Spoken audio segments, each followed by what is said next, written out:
दलित भाई इसलिए नहीं डरे क्योंकि उनके पास एक अपनी लीडरशिप थी कि अगर तुम मेरे साथ कुछ करोगे तो मेरे साथ मेरे नेता हैं। लेकिन मुसलमान क्या है ना, सियासी तौर से लावारिस है।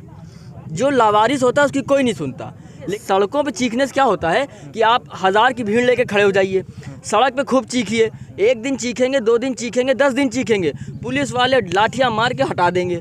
लेकिन जब आप एक आदमी अपना संसद में या असेंबली में भेजते हैं, जब वो चीखता है ना तो पूरा हिंदुस्तान सुनता है। बिल्कुल ये फर्क, ये मुसलमानों को बात ओवैसी साहब के लिए दिल क्या, उनके लिए जान हाजिर है हम लोगों की। और एक नौजवान की जान हाजिर है। वोट क्या चीज़ है, हम लोग उनके लिए अपनी जान दे देंगे। हम लोग इतनी मोहब्बत करते हैं उनसे। क्यों करते हैं? क्योंकि वो हमारा दर्द को बयान करते हैं।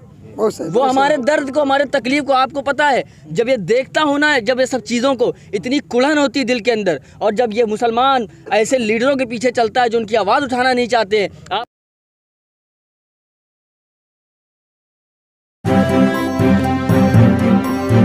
मीडिया वॉइस, आपकी आवाज़। एक शेर से अपनी बात की शुरुआत करता हूँ, और ये हमारे नौजवानों के लिए है कि तूफानों से आँख मिलाओ, सैलाबों पर वार करो, मल्लाहों का चक्कर छोड़ो, तैर के दरिया पार करो।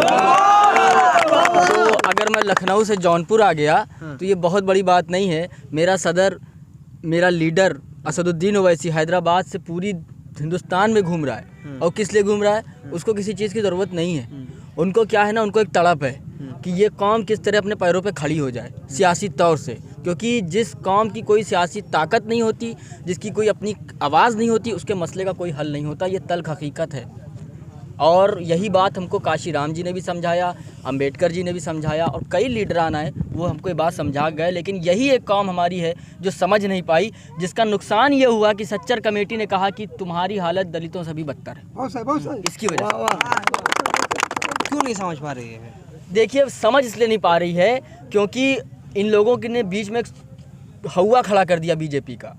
और हिंदुस्तान के दलितों को, मुसलमानों को पहले कांग्रेस ने बीजेपी से डराया, लेकिन बीजेपी ने कांग्रेस, फिर उसके बाद अब दलित भाई साथ हैं लेकिन कुछ बीजेपी के साथ चले गए।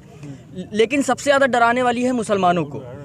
दलित भाई इसलिए नहीं डरे क्योंकि उनके पास एक अपनी लीडरशिप थी कि अगर तुम मेरे साथ कुछ करोगे तो मेरे साथ मेरे नेता हैं। लेकिन मुसलमान क्या है ना, सियासी तौर से लावारिस है। जो लावारिस होता है उसकी कोई नहीं सुनता। लेकिन अब हम इस चीज़ को ख़त्म करना चाह रहे हैं कि हम भी एक अपना लीडर बनाएं, एक अपनी जमात बनाएं, एक अपना झंडा बनाएं, ताकि हम अपने मसलों का हल सड़कों पे, देखिए सड़कों पे चीखने से क्या होता है कि आप 1000 की भीड़ लेके खड़े हो जाइए, सड़क पे खूब चीखिए, 1 दिन चीखेंगे, 2 दिन चीखेंगे, 10 दिन चीखेंगे, पुलिस वाले लाठियां मार के हटा देंगे। लेकिन जब आप एक आदमी अपना संसद में या असेंबली में भेजते हैं, जब वो चीखता है ना तो पूरा हिंदुस्तान सुनता है। बिल्कुल ये फर्क, ये मुसलमानों को बात नहीं समझ में आ रही है। हम यही चीज़ तड़प लेकर उनसे कह रहे हैं कि अपने लीडरों को असेंबली में भेजो, संसद में भेजो, ताकि तुम्हारी आवाज़ हिंदुस्तान नहीं दुनिया सुने। लेकिन वो कह रहे हैं नहीं नहीं, हम बीजेपी को रोकेंगे। बीजेपी, तुम नहीं रोक पाओगे ऐसे बीजेपी को भाई। अगर जब तक, अभी देखिए मैं एक बात बताऊं, सीए की बात असदुद्दीन ओवैसी साहब ने करी, अब बहुत से हमारे ही मुसलमान उनको कह रहे हैं कि इनको ये बात नहीं करनी चाहिए थी। अरे अगर वो शख्स बिल नहीं फाड़ते संसद के अंदर तो हम जैसे जाहिलों को पता ही ना चलता कि आखिर ये बिल है क्या। जब उन्होंने बिल फाड़ा तो हम लोग सड़कों पे निकले फिर प्रोटेस्ट करने के लिए। भाई ये क्या भला है। और वही तो एक थे जिन्होंने सबसे ज़्यादा 3 तलाक हो या सीए का कानून उसके खिलाफ बोला। आज जब हमारे सदर साहब ने कानपुर में बात बोली तो ये बात जानते हैं कि ये लोग फिर वही हरकत करने वाले हैं। इसलिए सदर साहब ने कह दिया कि बेवकूफ़ मत समझो हमको, क्योंकि अमित शाह तो बार बार कानून कह रहे थे कि ओवैसी साहब आप गलत कह रहे हो। ओवैसी साहब कह रहे थे मेरे पास डेटा है, मैं इससे बात कर रहा हूँ, तुम मुझको झुटला के दिखाओ। आज भी उन्होंने वही बात करी तो योगी जी कह रहे हैं कि नहीं तुम दंगा भड़काने आए हो, तुम फला करने आए हो। हम दंगा भड़काने आए हैं? ओवैसी साहब पहले से आगाह कर रहे हैं कि ये लोग ये बदतमीज़ी करेंगे, ये जो काला कानून है इसको लाने की कोशिश की जाएगी। ओवैसी साहब कह रहे हैं बेदार हो जाओ। और बेदार कैसे हो जाओ कि उत्तर प्रदेश का इलेक्शन आ रहा है, कम से कम अपने विधायक तो जिता लो। क्यों? क्योंकि कल को समाजवादी को तुम अगर जिता दोगे ना तो समाजवादी के अखिलेश यादव पता है क्या कहेंगे? अगर कोई घंटा घर पे प्रोटेस्ट करेगा तो कहेंगे कि वो तो हमारे बच्चे पिकनिक बनाने गए थे। क्या करोगे तुम? लेकिन हम लोग होंगे ना, हमारे पास अगर हमारा लीडर विधायक होगा तो हम लोग इंशाअल्लाह संविधान के दायरे के अंदर रह के अपनी लड़ाई लड़ सकते हैं। अखिलेश यादव कह रहे हैं कि अगर हमारी सरकार बनती है CAA NRC के जो प्रोटेस्टर थे जिन पे मुकदमे, वो मुकदमे वापस ले लेंगे। मुकदमे ले लेंगे, लेकिन अभी लड़ाई तो आगे बाकी है ना, वो लड़ेंगे। अखिलेश यादव से पूछे कोई कि जो CA का कानून जब आएगा आप लड़ेंगे हमारे साथ? आप निकलेंगे लखनऊ की सड़कों पे, आप बैठेंगे धरने पर? नहीं बैठेंगे। तो क्यों नहीं बैठेंगे? क्यों बैठेंगे भाई? हाँ। जो ये राजनीति चल रही है ना, ये जो सॉफ्ट हिंदुत्व हार्ड हिंदुत्व, इसके बीच में मुसलमान फंसा हुआ है। Congress soft Hindutva, BJP hard Hindutva, और ये लोग कर क्या रहे हैं मालूम? हार्ड हिंदुत्व को ये लोग सॉफ्ट हिंदुत्व से लड़ने की कोशिश कर रहे हैं। ऐसे नहीं होगा।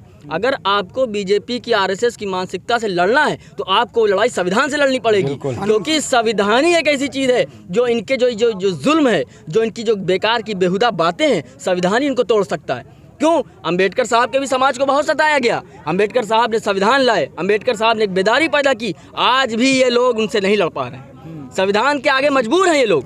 लेकिन क्या है ना कि संविधान से लड़ने का हम लोगों को पता नहीं है, हम लोग को पता नहीं है, तो ये बेदारी पैदा कर रहे हैं वैसी साहब। तो फैक्ट्स पे बात कर रहे हैं और वो समाजवादी वाले बोलते हैं ये मजलिस के लोग होते हैं। देखिए, समाजवादी हो कांग्रेस हो, हाँ। ये लोग क्या है ना, जनता का खा के इनकी गर्दनें देखिए इतनी मोटी हो चुकी हैं कि ये लोग नीचे नहीं देखते तकब्बुर के मारे कि जमीन पे चल क्या रहा है। ये लोग सुनना नहीं चाहते, कुछ करना नहीं चाहते। कोई मुसलमान कहता है, आए बोले मोटी मोटी गर्दन लेके, हम तुमको आरक्षण देंगे मुसलमानों, 18% तुम्हारी आबादी है, जीत के चले गए। उसके बाद कोई पूछने वाला नहीं उनसे, कोई बात करने वाला नहीं।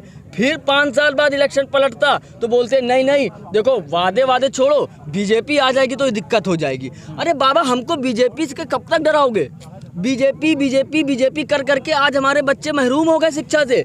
आज हमको तालीम की बहुत ज़रूरत है। हमारे बच्चे सऊदी जाते हैं कमाने के लिए। कौन चाहता है सऊदी 2-2 साल अपने घर से दूर रहना? अगर उनको यहाँ नौकरी मिलेगी हमारे बच्चों को तो नहीं करना पसंद करेंगे क्या? लेकिन चीज़ नहीं हमारे पास शिक्षा नहीं है, शिक्षा नहीं तो जॉब नहीं है, जॉब नहीं तो बेचारे हमको छोटे छोटे काम करने पड़ते हैं, हमको सऊदी जाना पड़ता है। हम चाहते हैं हम इसी मुल्क में रह के। वो तो कहते हैं कि कुछ मुसलमानों को पंचर बनाने में मज़ा आता है। वो कौन कहता है? समाजवादी के जो लोग हैं वो कहते हैं मुसलमानों को। हाँ तो ठीक है, फिर इंशाल्लाह हम पंचर कर रहे हैं, उनकी साइकिल बनाएंगे इंशाल्लाह। वो इंशाल्लाह हम लोग करने वाले हैं, बनाएंगे वो। अब वही पंचर बनाएंगे, हम लोग कहेंगे आपको पंचर बनाने में मजा आता है, पंचर बनाओ। हमसे बोल रहे हैं ना, ठीक है, हम बनवाएंगे उनसे पंचर, आप टेंशन ना लें। अच्छा, आप जो है सपा के एजेंट हो गए बीजेपी एजेंट से? भैया, इन लोगों के पास ना जब कोई जवाब नहीं होता, ये लोग बिहार जाते हैं तो जब कांग्रेस 70 सीटें लड़के 40 सीटें लड़के जब ये हार जाती है तो ये ढूंढते हैं अब इल्ज़ाम किस पे लगाएं, लोकसभा का आपको बताऊं 181 सीटों पे हिंदी बेल्ट, जहां पर हिंदी भाषा बोली जाती है, उस पर चुनाव होता है लोकसभा का। कांग्रेस उसमें से 18 सीटें जीतती है। ये चीज़ आवाम को नहीं बताते, ये चीज़ मुसलमानों को नहीं बताते, क्योंकि जानते हैं कि मुसलमान देखेंगे है नहीं कि क्या हुआ क्या नहीं हुआ। उन्होंने एक शोषा छोड़ दिया, ओवैसी की वजह से हार गए, अरे भाई, लोकसभा में कैसे आप हार गए? 2019 का लोकसभा पूरा मैदान हिंदुस्तान का आपके सामने था, फतेह कर लेते। ओवैसी साहब तो 3 ही सीट पे लड़े ना, बाकी आप जीत लेते। लेकिन जब ये हार जाते हैं तो ये ढूंढते हैं कि अब करें क्या, और इनके पास सिर्फ ढूंढने के लिए एक ही शख्स मिलता है, वो मुसलमान। जीतते हैं तो हम अपने उससे जीते, हारे तो मुसलमानों ने वोट नहीं दिया। क्या कहते हैं, इलेक्शन जब हारे तो चलते रोते चले आए, वो मुस्लिम वोट बढ़ गया। अरे मुस्लिम वोट बढ़ गया, तुम डेटा उठा के देखो, तुमको 80% वोट 2019 में से 17 चुनाव में 17 के यूपी के हिंदू भाइयों का बीजेपी को मिला। उस पे बात नहीं करोगे। 75% वोट मुसलमानों ने दिया। किसको दिया? इन सेकुलर पार्टीज़ को इकट्ठा होके। 80% वोट बीजेपी को मिला हिंदू भाइयों का। तुम ये बात नहीं कहोगे कि हमको हिंदू वोट नहीं मिला, तुम्हारे अंदर हिम्मत नहीं है, लेकिन तुम क्या है, तुम खुले हो के कह देते हो हमको मुसलमान वोट नहीं मिला। अरे तुम ये बात तो करो ना, हिम्मत तो पैदा करो अपने अंदर। लेकिन हिम्मत क्या है, सारी इनकी जो शेखी है ना, वो सिर्फ मुसलमानों में दिखती है। लेकिन अब ये शेखी इंशाल्लाह हम ख़त्म कर देंगे। आज हमारा ओवैसी आ रहे हैं, आज देखें इंशाल्लाह आप जानपुर में एक नई तारीख रकम होगी। किस तरह से स्वागत करेंगे? दिल बिछा के। ओवैसी साहब के लिए दिल क्या, उनके लिए जान हाजिर है हम लोगों की, और एक नौजवान की जान हाजिर है। वोट क्या चीज़ है, हम लोग उनके लिए अपनी जान दे देंगे। हम लोग इतनी मोहब्बत करते हैं उनसे। क्यों करते हैं? क्योंकि वो हमारा दर्द को बयान करते हैं।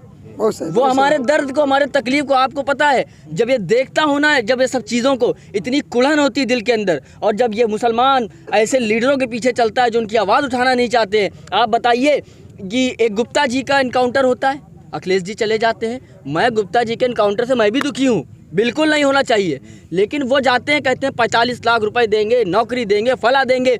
हाँ, कासगंज के अंदर आत्महत्या बता दिया पुलिस ने, गए अखिलेश यादव। कानपुर में रिक्शे वाले को मारा, गए अखिलेश यादव। और सबसे बड़ी बात, मैं तो मुसलमानों से कहना चाहूँगा कि सुनील सिंह नाम का वो गंदा आदमी जो कहता है कि मुसलमानों की माँ बहनों के साथ गंदे काम करो कब्र से निकाल के, उस गंदे आदमी को अपनी पार्टी में लेने का काम अखिलेश यादव करते हैं, और उसके बाद किस मुंह से कहते हैं कि हम बहुत बड़े सेकुलर हैं।